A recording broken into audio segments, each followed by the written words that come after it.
우리는 다 달라요.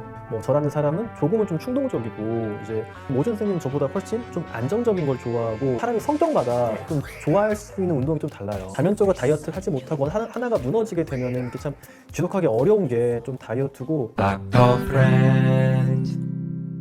안녕하세요, 닥터 프렌즈입니다. 저희가 윈 다이어트라는 곳에 왔는데 여기에 다이어트 프로그램을 최현 선생님이 직접 만드셨다고 하더라고요. 네. 그래서 뭐 제 아는 정신과 또 선생님과 네. 또 여러 내분비내과 교수님과 함께 이런 다이어트 프로그램을 만드셨다고 들었는데 다이어트 코스를 만드신 이유. 다이어트를 하기 위해서는 두 가지가 필요한 것 같아요. 첫 번째는 다면적인 관리고, 두 번째는 이런 다면적인 관리가 장기간 이루어져야 되거든요. 다이어트에서 다면적 관리라는 게 뭐냐면은 세 개의 축 안에 중심에 내가 있는 이런 다면적인 관리를 뜻해요. 첫 번째 축은 나의 어떤 메디컬 컨디션, 나의 상태라든지 내가 먹는 약, 그리고 내가 가지고 있는 여러 가지 질병들, 이런 것들을 고려해가지고 나에게 맞는 시기를 하고 나에게 맞는 적절한 약제를 쓰고, 이런 게 첫 번째 축이에요. 이걸 나의 어떤 메디컬 컨디션을 생각을 하고, 두 번째는 모빌리티예요. 이 모빌리티는 운동인데 이 운동도 나에게 맞는 운동이어야 돼요. 루틴하게 나오는 것들이 아니라 사람마다 신체적 능력이 다르고 어떤 관절의 가동성 같은 게 달라요. 부족하긴 근력인지 부족한 게 어떤 유연성인지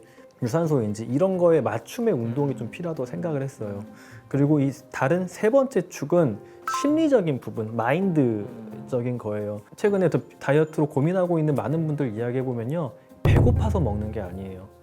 감정적 식사라고 하거든요. 뭐 공허하거나 맞아요. 스트레스를 받아서 이렇게 드시는 분들이 많죠. 네, 실제 배고픔이 아니라 말씀 주신 대로 어떤 스트레스나 우울감, 외로움, 혹은 뭐 지루함, 이런 감정적 결핍을 느끼는 우리 뇌잖아요. 그래서 이 뇌가 본인이 약간 행복할 수 있는, 도파민을 낼 수 있는 단당류, 달달한 음식이라든지 기름진 음식들을 먹으라는 신호를 우리한테 보내고, 이 뇌를 달래기 위해서 우리가 먹는 행위를 하는 걸 이제 감정적 식사라고 하는데, 이런 방식으로 비만하게 되신 분들이 굉장히 많아요. 그런데 이거는 사실 배고파서 생기는 시기의 욕구가 아니기 때문에 마음의 어떤 평온함, 어떤 스트레스를 좀 줄여주고, 내가 왜 지금 이렇게 공허할까?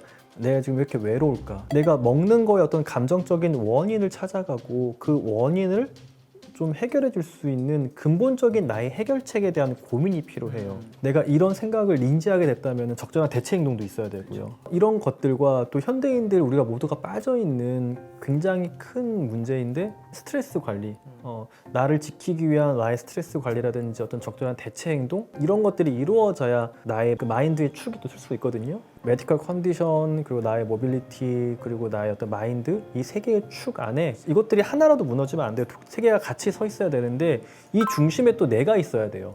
이 내가 있다는 건 뭐냐면은 이게 정신과 선생님과 굉장히 많이 이야기를 한 부분이에요. 우리는 다 달라요. 뭐 저라는 사람은 조금은 좀 충동적이고 이제 굉장히 흥미로운 거에 끌리는 사람이지만, 모든 선생님은 저보다 훨씬 좀 안정적인 걸 좋아하고 위험한 걸 좀 피하고 싶어하는 동기가 강하잖아요. 사람마다 자신을 움직이게 하는 그런 마음의 동기가 다르고 어떤 상황에서의 반응이 다 다르잖아요. 우리가 다이어트의 행동들을 정하려고 할 때 어떤 행동들이 좋은지는 다 알아요. 그런데 이 행동을 내가 하게 하는 동기는 사람마다 다르단 말이에요. 동기가 여기에 결합이 되어 있어 하고 이 행동 자체도 나의 어떤 이 특성에 맞는 행동이면 더 좋겠죠.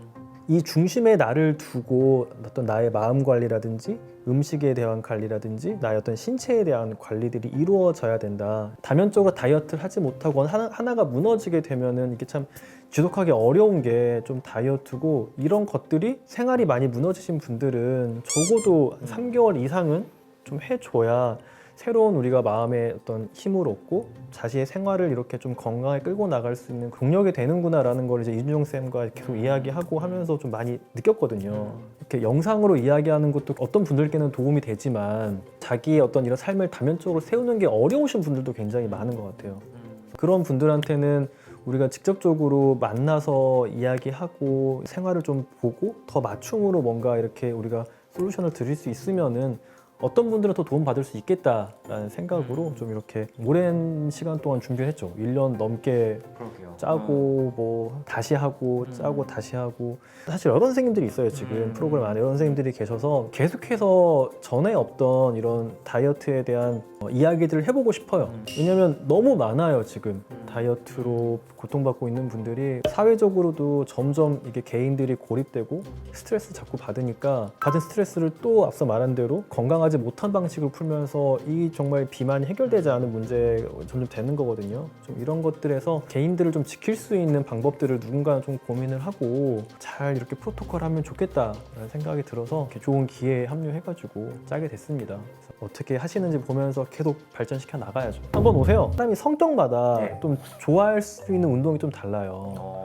이게 저희가 하면서 저도 이게 배운 건데 나의 어떤 사회적 민감도와 어떤 자극 추구의 정도를 가지고 여러 운동들이 사실 혼자 하는 것도 있고 여럿이 하는 것도 있고 그리고 또 경쟁적인 것도 있고 좀 정적인 것도 정적인 있잖아요. 것도 있고. 이런 것들을 통해서 나한테 좀 맞는 운동을 좀 찾아볼 수도 있어요. 경험해보지 못해서 내가 이걸 좋아할 거라 생각을 못하는 경우가 좀 있어요. 그런 것들도 좀 이렇게 찾는 거를 재밌게 이렇게 좀 해보고 있습니다.